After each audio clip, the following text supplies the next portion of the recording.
welcome to hour two of the Anti-Media. I am your host, Jake Anderson, and gotta admit, I'm feeling a little under the weather, but I'm not gonna let that get in the way of a good radio broadcast.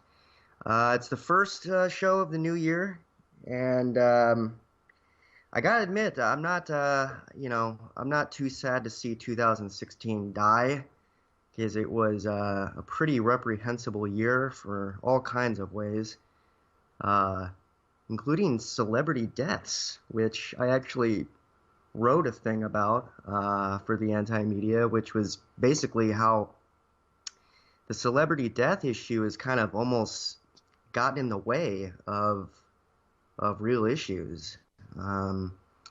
Anywhere from David Bowie to Prince to, Carrie Fisher and George Michael across the board, we've had these celebrity deaths that have really kind of, in many ways, distracted us from some bigger issues. Now, I'll be honest with you, I cried when David Bowie died because, I knew all 20 plus of his albums by heart, and it really did feel like a piece of my childhood had disappeared. And a couple years ago, when Philip Seymour Hoffman died, I also shed tears. It's kind of a strange thing to cry for someone you don't cry when someone you don't know dies, but there is a kind of cathartic release in that. And boy, did we get a double whammy of it, triple whammy actually of it over Christmas weekend when first George Michael died, and then Carrie Fisher died, and gay rights advocate and mental illness advocate respectively. A lot of people were really upset about that, and then her mother died as well. And but these, particularly Carrie Fisher and George Michael, that happened over Christmas weekend, and something else pretty nefarious happened Christmas weekend, which was that Obama quietly signed into law the Countering Disinformation and Propaganda Act. And this was part of the National Defense Authorization Act. And we're going to be talking a lot about this. We actually have several people that are going to be calling in. We have a panel. It's going to be fun. Two of them are web publishers and may actually, they may see repercussions from this bill that Obama signed in their lives, as their livelihoods depend upon people reading their articles.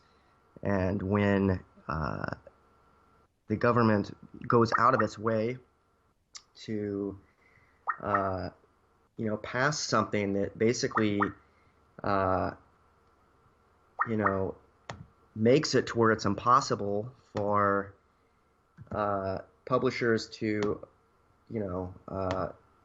get across their work, that's a huge issue, and it's very Orwellian, and it's pretty scary. And so we're going to be talking a lot about this, and I'm going to introduce the Yoda of anti-media, which is DB Schwartz. DB, you there? Yeah, man, I'm here. How do you like being called Yoda? I'm not old enough yet, but I appreciate it. Yeah. Me and DB have met once in actual life, waking life, and they're making a film about it called The Conversation. And that was a great time we had. But back to the... We need to film one day where it's like me, you, Nick, maybe Claire, or whoever in a big powwow when we do like some shrooms and talk or something. Yeah, now you're talking, man. I'm also joined by a journalist in the field, Chaz Sherardi. Chaz, you there, man? Yeah, what's going on, guys? Cool. I can't hear you great, but hopefully that will pick up. How about now? Much better, much better. So Awesome. yeah, we're just talking about this Countering Disinformation Act now, and for the record, Chaz, you run two publications. Am I right? You run, you write for two different sites. Why don't you introduce your sites to us? I am admin of United Citizens of Earth, which I helped co-create with a very brilliant individual who's actually has to stay incognito. So speaking of Orwellian, type of deal. He has to stay so under the radar. He can't even put his name on stuff. So Well, that's cool, man. And yeah, then you also run the Common Ground movement, correct? yeah, that's what I started myself, is the Common Ground Radio, and it was started already before me, the Common Ground movement, but I started the radio, and we've been facing all kinds of stuff from this whole bill, and before the bill was passed, when they started attacking quote unquote fake news, we suffered greatly from that. Our posts don't reach a quarter of what they were before all this nonsense went down. So Right. Well, they that was part of this whole cracking down on quote unquote fake news, which of course we all know is just a euphemism for alternative media and transparency and whatnot. But part of that is conscripting Google and Facebook into these kind of operations, and by doing that, they are messing with the algorithm for your page reach, and so you say you've seen that firsthand. oh yeah, man. Like before this fake news thing was a big deal. We would get like 3,000 likes a week just of natural reach. Now we're lucky if we have 200 likes a week, and a lot of people are actually unliking our stuff because they don't see us anymore. So the whole algorithm being flip-flopped to, sort of phase us out. Even the people that are, adamant and, liking and being productive on our page are saying they don't even see our stuff in their timelines. So the algorithm is completely turning away from alternative media, and that's a big problem. Yeah, it is. I mean, it's kind of it's a form of censorship. But you're not the only one who's facing this. We have another journalist online here, Claire Bernish, who's been tackling this and writing about it firsthand. Claire, how are you doing? I'm doing pretty well. 2017 has brought, like you were talking about, censorship in kind of a heavy-handed manner, so that's troubling, but I'm here. So you've seen, we're basically talking about this Countering Disinformation and Propaganda Act, which we talked about last week, but I really feel like it warrants more airtime than just an hour, and especially when we have people who have seen it in action. Of course, it really technically shouldn't have kicked in yet, but we know that they've been using the fake news cover story to kind of dig their heels in and clamp down on alternative media. And you wrote an article about this, and it's a pretty great article for the Free Thought Project. And you think it's probably only going to get worse from here. It's going to be, yeah. I don't see how this is not going to be an overbearing, onerous problem. You have a dual issue here. You have the the U.S. political establishment trying to create this Red Scare propaganda, this hysteria that Russia is responsible for all the ills in the country right now, including the installation and election of Donald Trump to the presidency. So you have that on one hand, but you also have the fact that alternative and independent outlets and some right-leaning organizations that are kind of mid-level media organizations help to basically put on full display the corruption exposed by WikiLeaks of the Democratic Party. And it seems as if the neoliberal left establishment has an extreme backlash for that. Unwilling to accept blame, some people say. I believe that might be true to an extent, but also it is there has to be somebody to blame for the fact that the country is going downhill instead of whatever establishment has been in place for basically 30 years. This is the downfall of the Clinton-Bush dynasty that's been around for, 26 years now. And we know how much power that dynasty has wielded. It's been terrible. We've had the Patriot Act. We've had Iraq that was based on fake news. We've had all sorts of different things that have happened. And this establishment is not ready to go down without a fight. So we have kind of a renewal of all of that with this fake news, Russia did it sort of propaganda. And what concerns me most is that we've entered an era that is beyond post-truth, which was Oxford Dictionary's word of the year, post-truth. I mean, like, consider how Orwellian that is in itself. Post-truth, like, is there such a thing, really? This seems like a very new concept, but like, I posit that it's actually gone a long way beyond that, and that it's actually post-coherence, because we have entered an era where people are willing to argue about even facts that are fundamentally established, whether scientifically or just blatantly, in the public eye. And this has led to just all sorts of debates that make no sense otherwise, unless you look at it from the perspective of the government is involved and has propagandized and even perhaps weaponized language, essentially. We're smearing dissent. We're smearing alternative media now. There was a development today that I did not know about, but found out like by searching online, that people are now allowed to report on Facebook posts that they disagree with. So it's not even fake news, which was a cover for a war on dissenting opinion in the first place. It's a war on dissenting opinion, period. Right. This is troubling on every conceivable level for any person concerned with free speech and free press and free expression. There is no... I think that people have called me alarmist before, but I feel a bit as if this is like a Cassandra call. We're saying this is coming, here it is, and we see all the signs, and people are trying to dispute that and say that no, this is, this is ridiculous. It's not that bad. But you know what? It is. So it certainly has the potential for that, and I don't think it would bother me as much as it does if we hadn't seen this coercion that's gone on with Google and Facebook. These days, publishers, the majority of publication these days is done online, and that's where the readers are, and that shift took place over the course of a decade.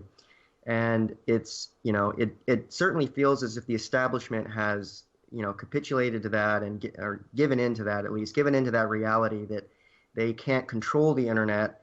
So now what are they going to try and do is control the internet. And it's really terrifying. And, Facebook being able to modulate your page reach, as we've seen in Chaz's situation, and Google's ability to, Google has the ability to change what you see when you look things up online. They have the ability to basically write history, and we know that's an Orwellian concept. And it sounds alarmist, except that it's actually happening. You can't call something alarmist anymore when they're actually doing it. And it's so subtle, Jake, that it's become self-censorship. I've found myself even doing it now, where what Claire said, where if people can knock you out with a 30-day ban because they disagree, if someone shows any dissent on anything you post, you instantly unfriend them because it's a risk. Yeah, you're absolutely right. That's the worst side about it. Like, the state censorship is one thing. Like, that's bad enough.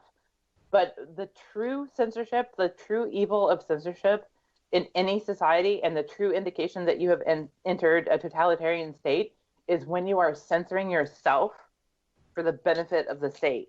And that's what I have found myself doing that on a couple of occasions, like literally just two, and that was bad enough. Like, how can you possibly justify censoring any speech on behalf of an establishment you disagree with?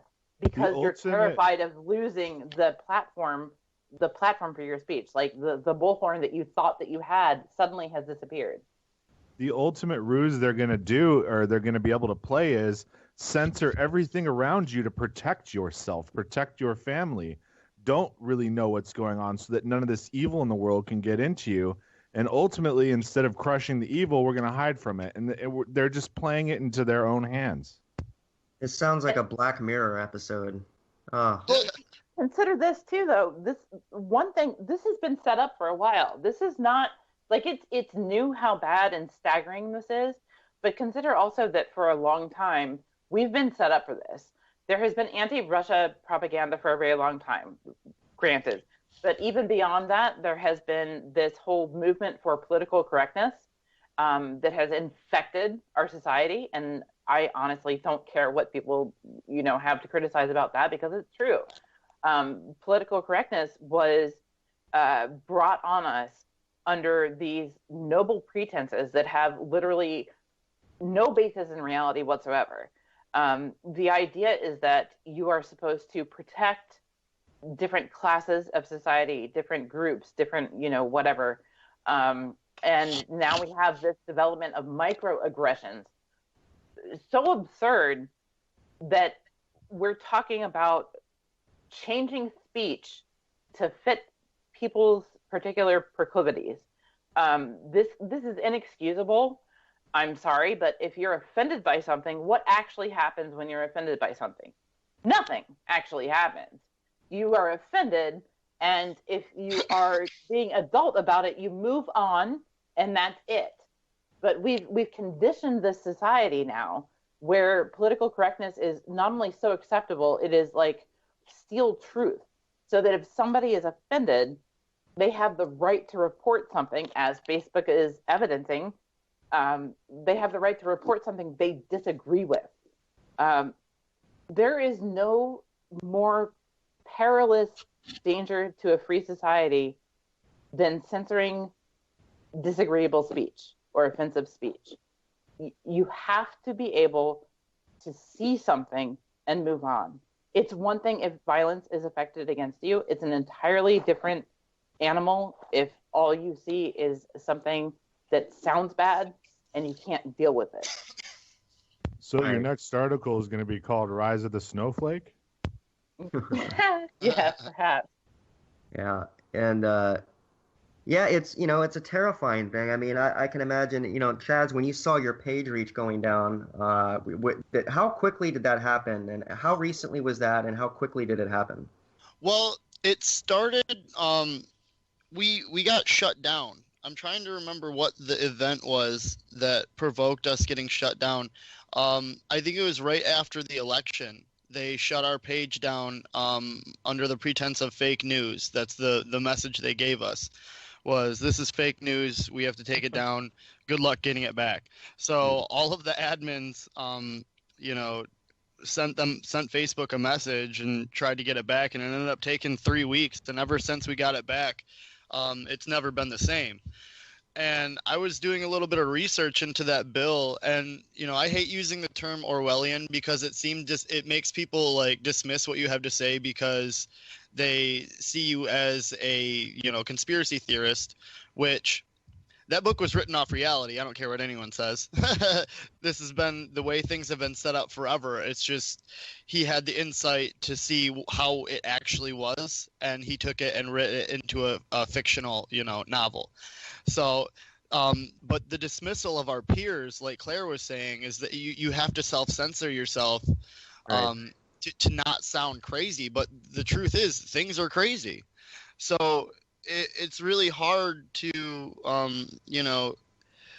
get everything out there without having people look at you strange. And that, that's what she was saying, was you have to censor yourself. But, at the same time, you don't want to at all, because self-censorship's like what they want from us, Well, this is an old concept. It's actually a social philosopher, Michel Foucault, came up with this idea of the panopticon. And what the panopticon is, it's a circular prison. And within this circular prison, because all the cellmates can see each other, they start to self-censor. And that's kind of what is happening in society right now. Is this is the era of the panopticon, and social media is really just, taking it to this next level where, people are censoring themselves and they're censoring the people around them. And we're narrowing down this very frighteningly limited spectrum of political discourse. And Noam Chomsky talks about this. A lot of social philosophers talk about this, but it is definitely happening. And I think we're seeing the next stage of this right now in the incorporation of our tools and our gadgets and our social media widgets being used to, I think people can look back upon the words fake news as a sea change, a shift in what Claire was saying, post-truth, which I was not aware that is now a word. I'm stunned. I'm gonna look. It's not just a word. It's the international word of the year for 2016. Wow. And what does it mean? Here, I'm looking it up. It's an era where we've moved beyond what truth is because everything has become debatable. That's the fallacy. It's like it is as if we are now living in a logical fallacy where the truth has somehow become debatable. How are we debating facts? The age of Wikipedia. And ironically, this definition is from Wikipedia, so this is just getting weird now. I don't even know if I should read it, but I just picked up in 1924 a set of encyclopedias. I kid you not, there's already discrepancies, and I'd love to share them with you. Oh my Lord, please. I'll dig into them and I'll even post them online. But literally, this is 6 years after World War I ended, and the history book itself is saying the World War I ended because of the Spanish flu, because 20 million Americans died. You ever heard of that in the history books? I sure haven't. Exactly. So otherwise, the Kaiser would have won. They even say it in there. Thank God for the Spanish flu. Post. Go ahead. No, go ahead. Well, I'm just going to read this definition and see what we agree with. Post-truth politics is a political culture in which debate is framed largely by appeals to emotion, disconnected from the details of policy, and by the repeated assertion of talking points to which factual rebuttals are ignored. It's a logical fallacy. We're living in a logical fallacy. But like I said, I'm serious. I'm serious. I think that it's so much more than that. I think that post-truth does not go far enough. It's post-coherence. Because when you're talking about a coherent society, when you have a coherent society, you have a society that is dynamically questioning the establishment. They're dynamically questioning what's going on in politics and everything else, foreign policy, and everything. We're not doing that anymore. We've moved so far beyond questioning only the facts. We're questioning each other. People who have traditionally been on the same side. We're talking anarchists on the same side, Democrats on the same side, Republicans on the same side. Think about all the infighting in all of these different groups and all of these political affiliations. Everybody is questioning not only everybody, but everything that they posit. Everything is up for debate. Every factual statement, every, proven accuracy, everything is up for debate. It's so far beyond post-truth. We've moved to a state where nobody is coherent in anything. Haven't we come full circle on Mockingbird, where they've essentially created a space where mainstream media is now infallibly, I'm going to pump out fallacies now for people that are aware, but many people aren't. And you have society splitting, where half believe WAPO, the other half know WAPO just got $600 million from the CIA. Therefore, they're compromised. Therefore, you can't believe anything they say. But you're going to still have 50% of the population reading that paper and believing it. So you've created now a Mandela effect among our population. This is the biggest psyop I've ever seen. Yeah, I agree with you. I absolutely agree with you. And it's not only on WAPO, on that fact, WAPO has published 3 absolutely egregious fake news stories while they're championing the idea of fake news. And they have received Jeff Bezos, Amazon CEO, who owns WAPO, received a $600 million CIA contract for something supposedly related to Amazon. But, let's be honest, President Obama signed into law basically a ministry of propaganda with the 2017 NDAA. And almost immediately afterwards, WAPO, who has had declining readership for a very long time, suddenly announced that they are having, record profits and that they're hiring literally 60 new journalists. I'm sorry, but there are no such things as coincidences. This is not a coincidence. There is a reason that WAPO is preferring this anti-Russian hysteria, this Red Scare hysteria, and this anti-alternative and independent media hysteria. And you cannot deny it. Like if you look at the timeline of what is going on, this is a war on dissenting opinion, and there are no two ways about it. You can't dispute that. This is our new reality. It really reminds me of the phrase cognitive dissonance. I just did a piece on that not too long ago, and the post-truth era that we've entered just reminds me of a whole lot of cognitive dissonance. Absolutely. People, there's definitely, people are definitely unable to, they are willing to hold two ideas in their head simultaneously to contradict one another. We know that the government is always trying to manipulate us. This is not new. This has gone back for a while. And the government infiltrating the media is not new either. DB referred to Operation Mockingbird, which was a massive, massive info war launched by the government and recently legalized. Yes, that's right. It was that, and so basically codifying into law the government can legally influence the media in whatever way they want, and that's where we're going to get these fact-based narratives, and that's what this new Disinformation Act, it uses this phrase. Fact-based narratives that will be supported by the Global Engagement Center. I mean, I don't know how much terrifying. More.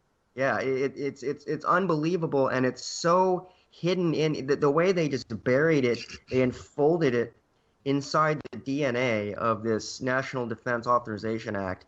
And if it weren't for alternative media, no one would even know about this thing. I memean, that's the most important point. Is that if it weren't for alternative media, no one would have any idea.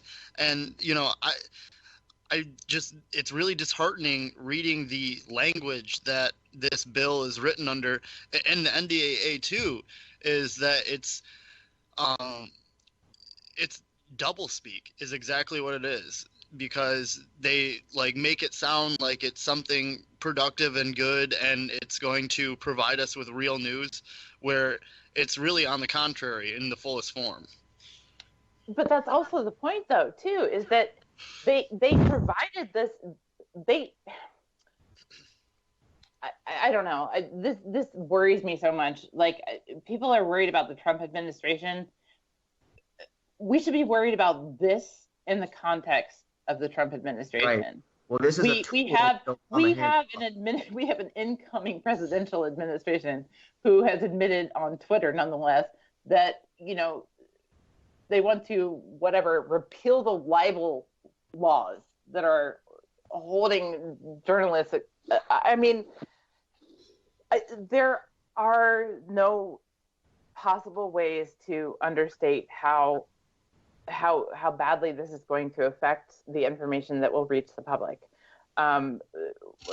We have stories in the mainstream media already that are wholly disprovable, that have been disproven and retracted and still remain online because they went viral and because most of the population believes what happened. Like with the idea that the Russians hacked Vermont's power grid. I mean, completely and utterly false. And yet that story remains up there, just as the story that this organization ostensibly run by 13-year-olds, proper not, listed 200 alternative and independent outlets on as Russian propagandists. I mean, we have reached idiocracy levels. We have reached the point where Red Scare, it's not a new Red Scare. This is actually the more modern and bloated version of the Red Scare. Like, I know that I've drawn a number of parallels to McCarthyism, but this is beyond that. This is worse than that in so many ways. We're already seeing posts to Facebook suppressed. You know, Chaz was talking about like his page has been censored and stuff. We're seeing individual people suppressed.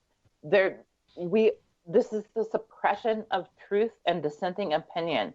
And if you stand in opposition of whatever political establishment is in power, because I know that it was done in the name of the neoliberal establishment, Trump is coming into power and he's kind of a whole different animal. But this is the suppression of any speech that disregards the establishment.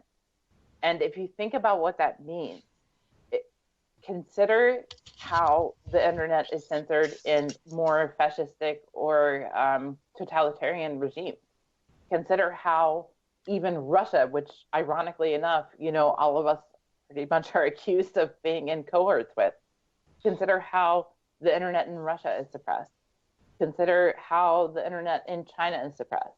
Consider how even the internet in the EU is suppressed. Because they've taken our suppression to another level. We now have a propaganda regime in effect thanks to the NDAA. We also have, and this is worth noting and has been kind of underreported, Rule 41.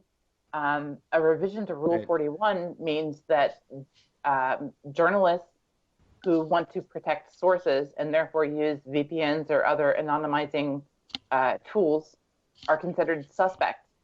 And the FBI is now able to access the computers of anybody in the entire world for an investigation. And if you use a VPN, particularly if you're a journalist, you're automatically considered suspect. It's anti-jurisdictional, which means that the FBI can reach outside of wherever it posits it or proposes its warrant, so that if a warrant is proposed in, say, San Francisco, if you're in, Berlin, you can be subject to this warrant, and the FBI can access, without telling you, the information on your computer. And if you're a journalist and you're in Berlin and you're using a VPN, and the FBI wants to see your information, it has all the more reason to do so. This is a terrifying level of a breach of privacy. There are no disputes that the surveillance state has now kind of shown itself for what it is. And it's beyond Big Brother to proportions that we could not have imagined previously. I can even add on to that. And, you know, like you were saying earlier about personal pages being taken down, that's part of the reason United Citizens of Earth is suffering so hard now after getting shut down, is that a lot of the pages and a lot of the people that would share our stuff, they've been shut down too. So this crackdown goes much further than just the media outlets. Personal pages are being attacked. And like you said, if someone wants to report your posts for having dissent or whatever, they can do so. And even furthermore, I just got hacked the other day. My personal email account, which I use for all of my social media, was hacked by an iPhone that was unidentifiable. And I still to this day have no idea what that's all about. But after all this stuff's going down, like you said, I don't think there are any real coincidences here. I think that I'm under the close watch, and, you know, I'm sure everyone else speaking tonight is under the close watch too. I had police officers sitting outside my house like 3 weeks ago, and I don't know what they were doing out there, but they were out there for like 2 hours when I had another journalist who talks on Common Ground Radio with me in my house. So I don't know if they were using a stingray or whatever they were trying to do, but this whole Big Brother thing has really come to fruition in recent times with all this fake news crackdown. So we really got a lot to look out for, and I don't really know what the solution is at this point, because Facebook almost seems like a dead medium at this point for us. Right. United Citizens First.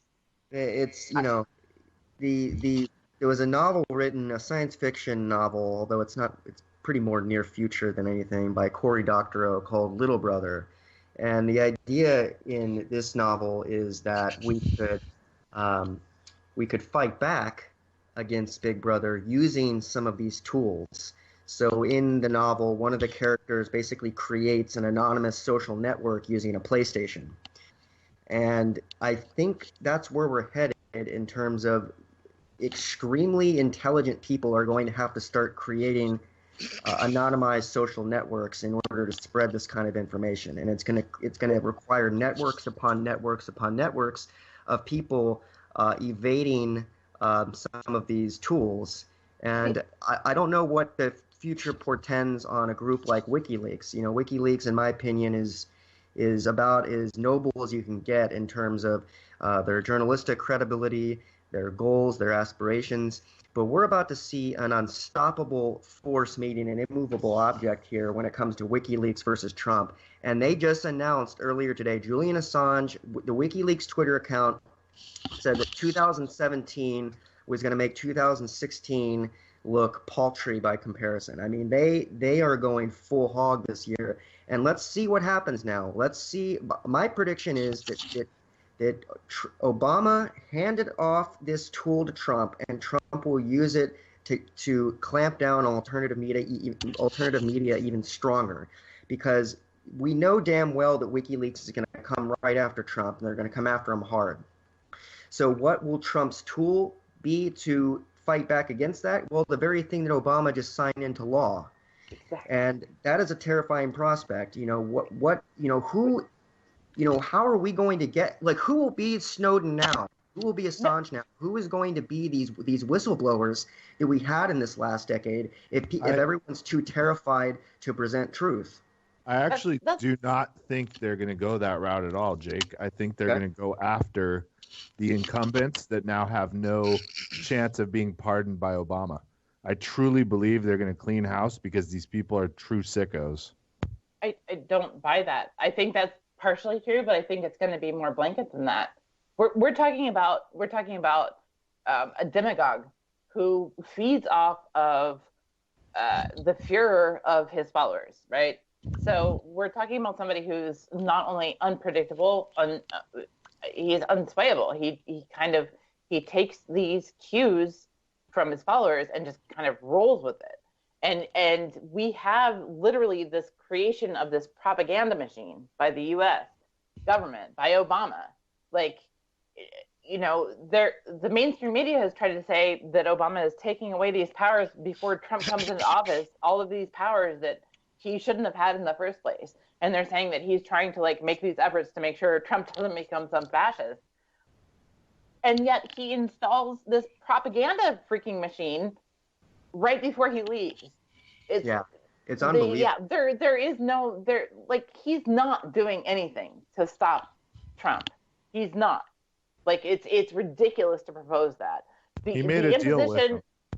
Yeah, exactly. The imposition of this propaganda machine is the most dangerous thing that we face, because what can happen here, and I think that what people are kind of misunderstanding, when you have propaganda, when you have a government that has the ability to install propaganda, it's not so much that people will be able to identify propaganda for what it is and be like, oh, hey, well, that kind of sucks. We know what that is. Yeah, that will be true to an extent.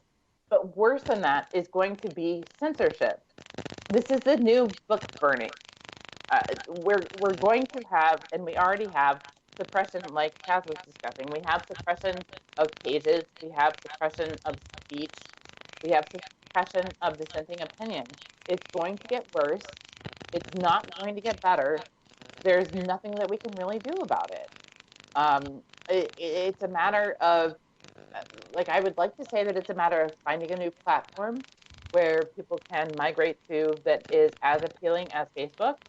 But part of the problem is that the reach of Facebook with like 1 billion followers or whatever, or 1 billion users, that has driven alternative media. It has driven the truth. It has driven people to understand the corruption in the political establishment in the U.S., and that's the problem.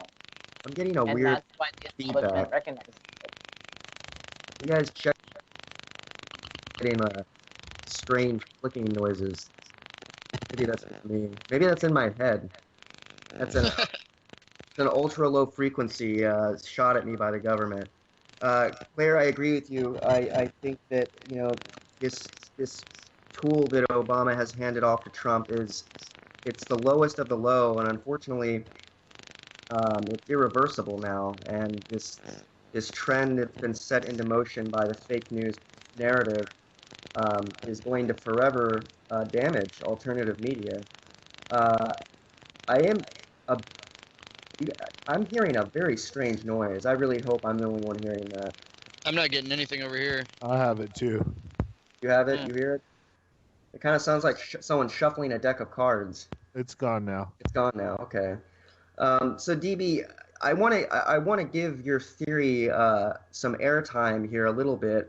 Before you were saying that you think that Trump is going to clear house, and are you referring to allegations in the upper echelons of power here?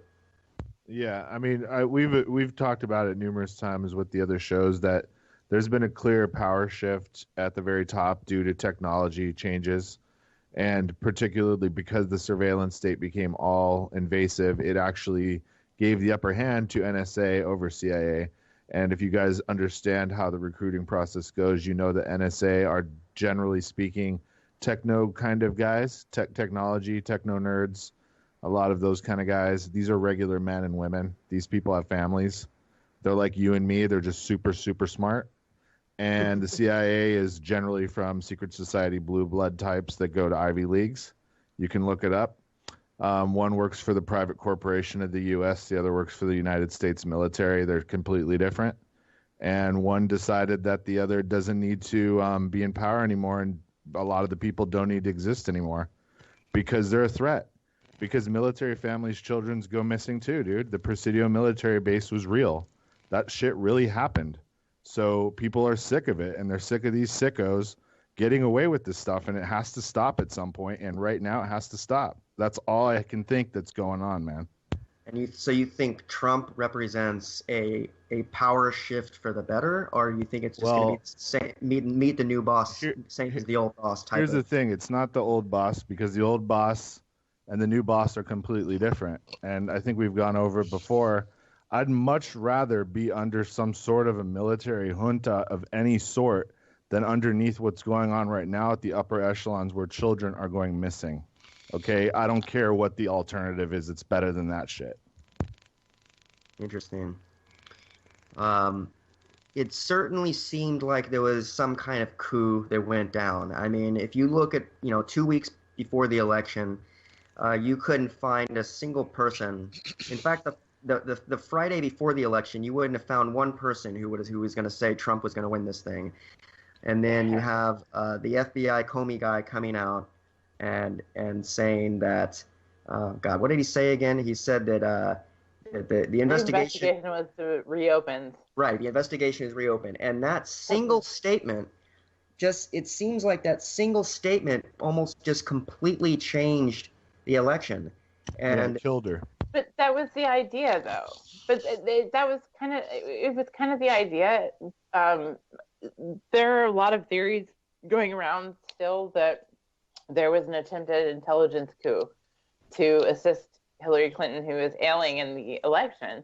And it makes sense. Who the hell knows? I mean, the way that these kind of shady bodies, these shady entities work in the American political system, who knows? It is entirely possible. But the more dangerous thing to realize is that Donald Trump is not anti-establishment. He never was. He never was. He was always associated with the Clintons. He always had establishment ties. We're talking about a billionaire. he always had these associations to the same entities, if not directly to Clinton, although he was, but if not directly to Clinton, to the same banking establishments, to the same corporate entities that she did, to the same military entities that she did, for one thing. So this is not an establishment fail.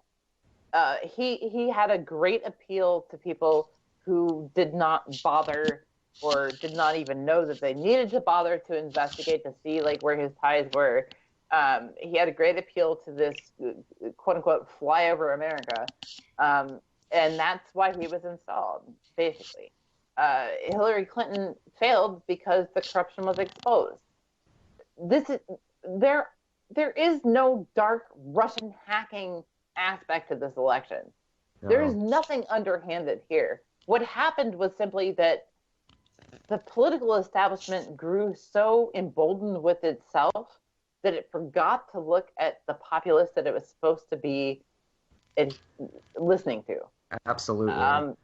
And because of that, it's now trying to lay blame all over the American establishment. Like it's trying to lay blame against alternative and independent media and right-leaning media and the Russians and the hackers and this, that, and the other thing.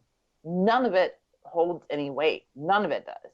Right. You had an insurgent, anti-establishment populist come in and say what everyone has been thinking for the past, however many years, which is that Washington is corrupt, and you basically have the equivalent of walking up and smacking a TV that has a bad reception.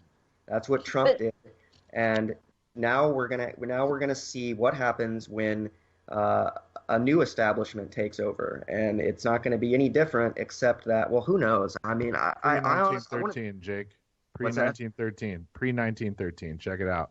Check out how it was run before then, and then how Smedley Butler basically essentially crushed what was going to be a corporate takeover. They've been trying to do it forever, and it's going to get crushed again. Right. There was an attempted coup by corporatists. And it didn't go. It couldn't. It wasn't allowed to happen. It's never going to be allowed. Yeah. If you're a general, why would you take orders from a banker? Right. But where we stand right now, though, I think that, regardless of what's going on behind the scenes, what's most dangerous to ordinary everybody, what's the most dangerous is the loss of a free press and the loss of a free speech in this country. This is a perilous situation. When you are not able to obtain accurate information because it's labeled as false or it's labeled as disputed, as Facebook would have it, when you have that happening, that is direct suppression of dissenting opinion.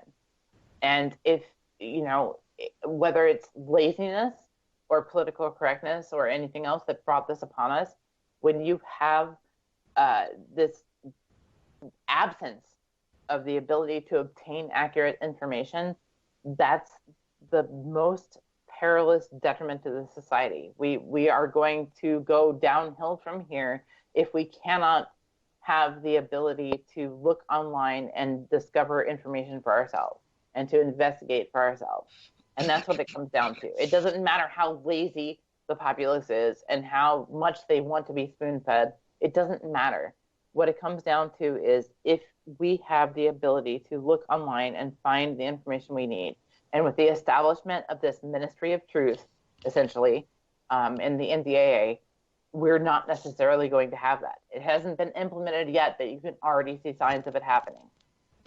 Well, that's terrifying. The way you summarized it and a lot of the language in it really goes down. What scares me a lot is this talk of going to the local level.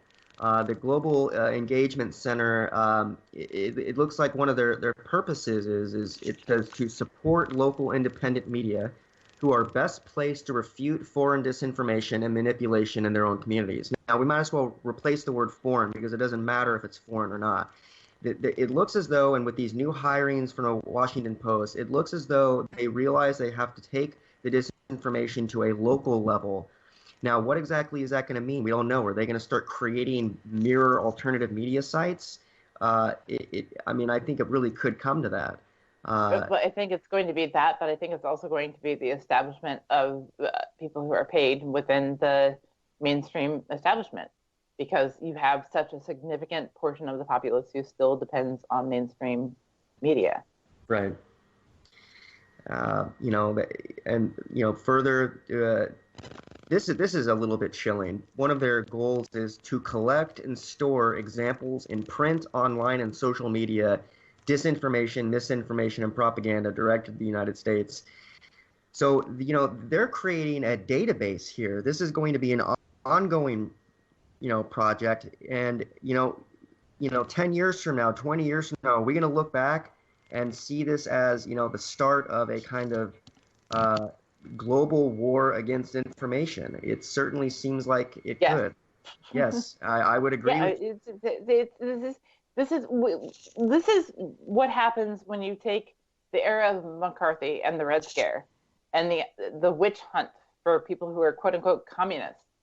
This is when you take the scarlet letter branding of people ad hoc without any additional information. This is when you take that to the modern level and apply the internet to it. So what do we think as far as solutions? Does anyone have any bright ideas on what we can do to combat this? I think that we're a little bit past that. Yeah. When you're talking about, I would say that disguising yourself online as a journalist or as an individual would be very necessary using VPNs and such. But as I discussed, the revision of the Rule 41, which anybody can look up, when you discuss the revision of Rule 41, where using a VPN makes you a suspect automatically, where do you go? We're in a perpetual catch-22 in an Orwellian surveillance and police state. And there is not much we can do about it. And we have somebody who has all the appearances of a fascist coming into office. How bad can it really get? In my opinion, the beautiful technology of encryption implemented into a social media site that won't sell out would be key. But the only problem is, how do we get everybody from Facebook who only reads our stuff, when it pops up on their timeline, to move to a different social media just for us? Is the hard problem. But the thing is, like I said, with Rule 41, if you use encryption techniques, if you're using anonymous, I can't even say it. If you use anonymous techniques to obfuscate who you are, the government automatically assumes that you're a suspect. And we're talking about anti-jurisdictional warrants, where they can come onto your computer without informing you and search your computer's information, including with Tor.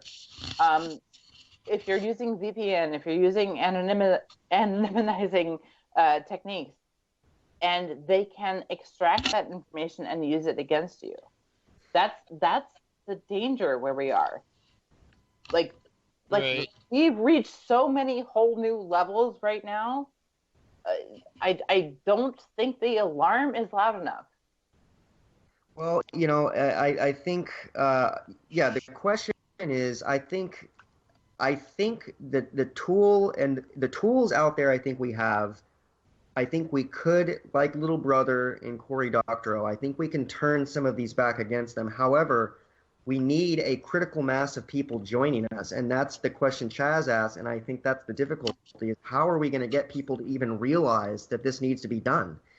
People are so obsessed with Facebook. I can't imagine how we're going to see an exodus of people. I mean, what will it take? What will it take for people to leave Facebook and go to an anonymous social network? I'm not sure that's a realistic request, but perhaps it is realistic to think that we can somehow protect our journalists, protect whistleblowers, protect leakers. But nothing I've seen from the neoliberal establishment or the neoconservative establishment leads me to believe that the government has any intention whatsoever of lending any support to whistleblowers, and it's a scary reality. It's just one party now, Jake, and it's going to come out on the 21st. Yeah. Well, we see now that Hillary Clinton, Bill Clinton, they're both attending the inauguration. This was a job promotion that Hillary Clinton thought she had, and they gave it to someone else. She picked the wrong country to go to war with. She should have picked Trump's plan and allied with Russia. That way, China got it would be a counterbalance. To pick a fight with Russia would have left our flank open to China, and we would have got destroyed. And only an idiot would have went for that plan. Yeah. So, what do we got here? A couple minutes left. You got to wonder what could still come out here prior to this inauguration, and what could happen immediately after. We know that we're in new territory here in terms of the surveillance state, in terms of draconian legislation against journalists. We need some leadership here. We need.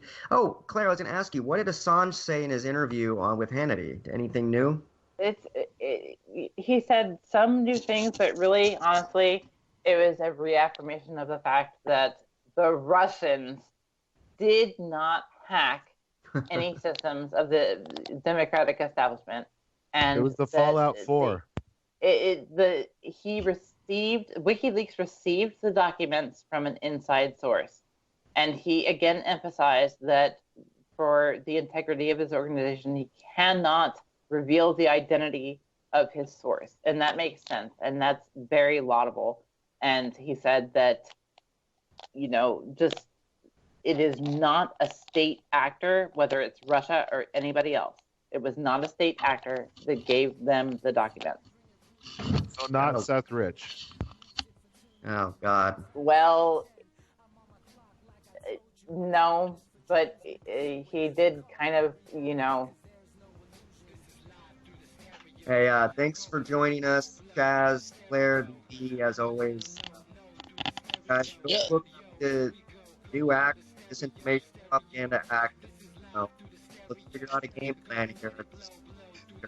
Thanks for having me. I'ma let them know through the stereo. Yo, here we go through the stereo.